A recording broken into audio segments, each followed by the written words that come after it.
महाराष्ट्र राज्यातील होणाऱ्या विधानसभेच्या निवडणुकीच्या पार्श्वभूमीवर राजकीय नेते आपापल्या परीने आपल्या वरिष्ठांशी एकोपा करत असताना दिसतात.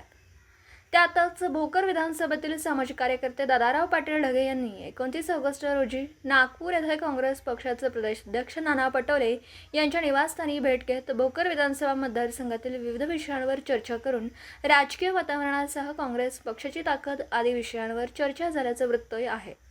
यावेळी उपस्थित असलेले दादाराव पाटील ढगे, पिंपळा कोठेकर, अनिल पाटील चिगळेगावकर, गोपीराज पाटील पवार यांची उपस्थिती होती.